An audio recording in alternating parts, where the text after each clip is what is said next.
ओम शांति। शिव बाबा का रथ बनी दादी गुलजार जी और ब्रह्मा बाबा के अव्यक्त होने के बाद बाबा की उत्तराधिकारी बनी दादी प्रकाशमणि जी। दादियों के जो अनुभव हैं, जो दादियों ने त्याग तपस्या के आधार पर उच्च पद को प्राप्त किया, दादियों ने बाबा की याद की लगन में मगन रहकर बाबा के ज्ञान के गुह्य रहस्यों को हम ब्राह्मणों को सहज रीति समझाया। दादी प्रकाशमणि जी कहती हैं, योग ही हमारी पढ़ाई का सार है। दादी गुलजार जी कहती हैं, सहज योग से ही सहज सफलता प्राप्त हो सकती है। दोनों दादियों के विशेष अनुभव सुनते हैं। दादी प्रकाशमणि जी कहती हैं, बाबा हम बच्चों को याद की यात्रा अर्थात योग में रहने की अनेक प्रेरणाएं देते रहते हैं। अंतःवाहक शरीर से सेवा करने के लिए स्वयं की भी स्थिति तैयार करनी है। बाबा का रोज हम बच्चों के प्रति यही इशारा है और यही सूक्ष्म अभ्यास हरेक को बढ़ाते रहना है। तो हरेक कौन सा सूक्ष्म पुरुषार्थ करते हो, कौन सा करते हो? प्योरिटी पर ही सारा मदार है। प्योरिटी है तो लाइफ क्लियर है। बाबा की जो भी प्रेरणाएं हैं वह हम तभी कैच कर सकते हैं जब सूक्ष्म में भी प्योरिटी की धारणा हो। अगर प्योरिटी नहीं तो हम अपनी प्रेरणा ना तो वहां तक पहुंचा सकते हैं और ना ही प्राप्त कर सकते हैं। हरेक अपने से पूछे कि हम बाबा के पास किस लिए आए हैं। हम सब यहां आए हैं योग बल कमाने। योग ही हमारी पढ़ाई का सार है, जिसको बाबा कहते मन मना भाव। गीता के भी आदि और अंतिम यही महावाक्य हैं। तो हमें प्रतिदिन यह चेक करना है कि मेरा घाटा और मेरा फायदा कहां तक है, कितना हमने योग बल जमा किया है। रोज अपने से पूछो कि मैं यहां किस लिए बैठा हूं। मेरी कमाई हो रही है, वह शक्ति बढ़ती जा रही है या घटती जा रही है? चेक करो। योगी के लिए फर्स्ट है प्योरिटी।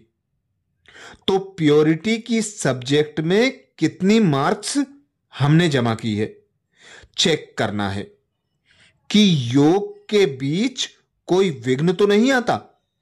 जैसे बाबा ने कहा, तुम बच्चे यहां आए हो अपनी झोली भरने लिए, लेकिन देखना झोली में छेद तो नहीं है, लीक तो नहीं है। अगर प्योरिटी की वृत्ति सूक्ष्म कंप्लीट होगी तो लीक हो नहीं सकती।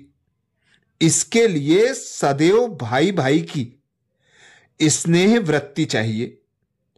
अगर हम कहते हैं कि हम प्यार के सागर के बच्चे हैं, तो अपने से पूछो कि हम कहां तक प्रेम स्वरूप बने हैं।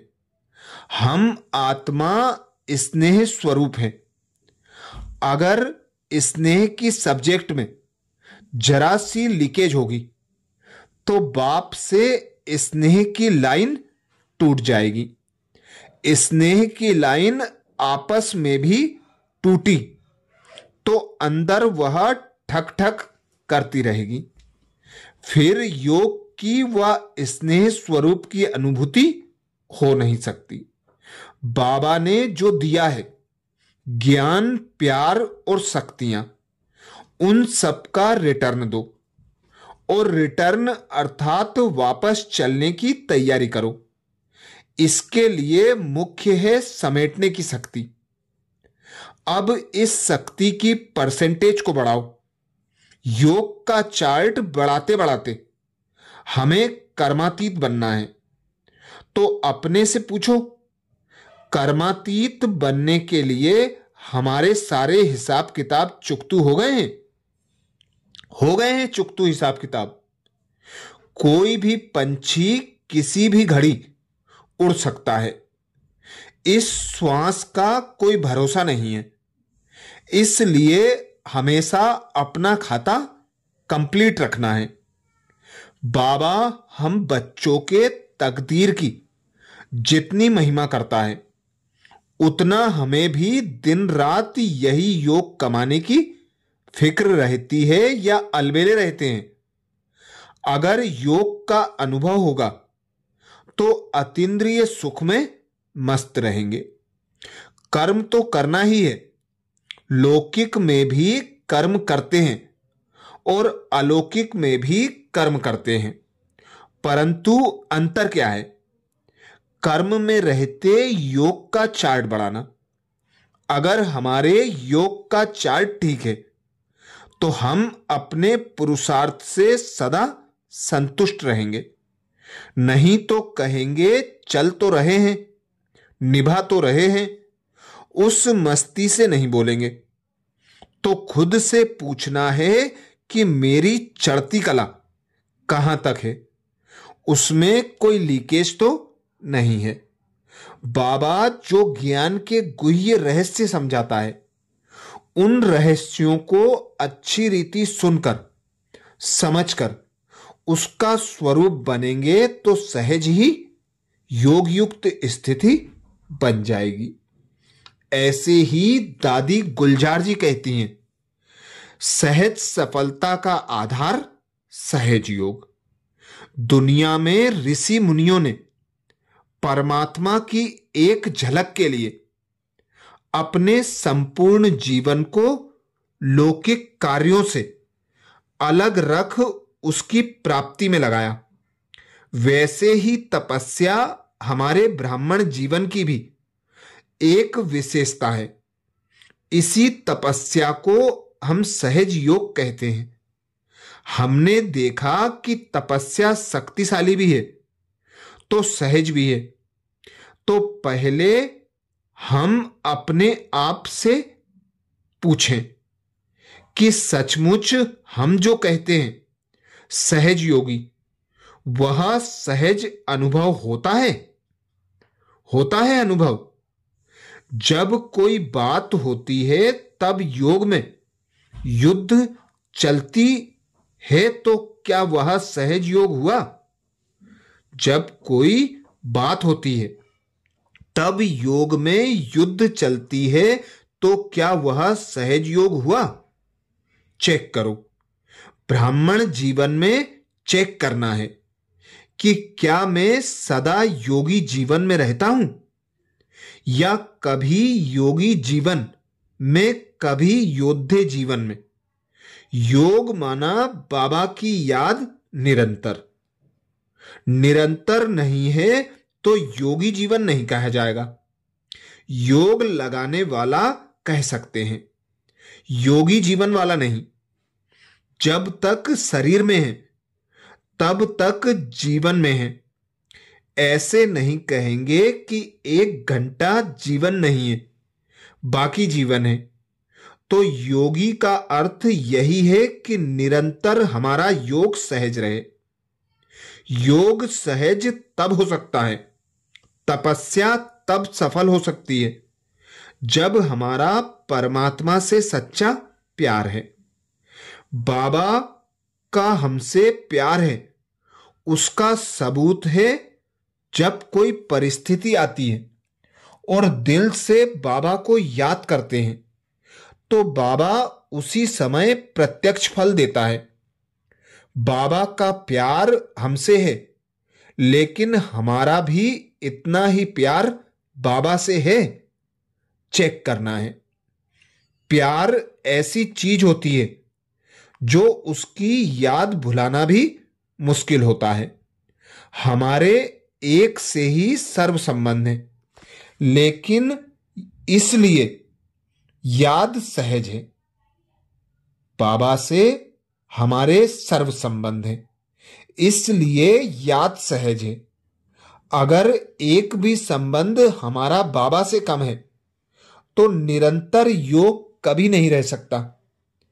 कभी कभी ऐसे होता है कि बाबा का जो मुख्य संबंध है, बाप टीचर सदगुरु का, वो तो ठीक है, लेकिन फ्रेंड के संबंध की मैं सीता हूं, वो राम है। लगता है इन संबंधों की क्या आवश्यकता है। लेकिन देखने में आता है कि कोई भी रास्ता बुद्धि के जाने का होता है और बुद्धि न जावे ये हो ही नहीं सकता। जब ट्रेन आने वाली होती है तो भल रास्ता बंद करते हैं, लेकिन स्कूटर वाले साइकिल वाले रुकते नहीं हैं, नीचे से निकल जाते हैं। यहां भी मन बहुत फास्ट जाता है, कहां ना कहां से रास्ता निकाल ही लेता है। इसलिए सुबह उठ के मन को बिजी रखने का प्रोग्राम बना के उसी अनुसार सारे दिन चलते रहो तो सभी ऑल वर्ल्ड नो प्रॉब्लम हो जाएंगे।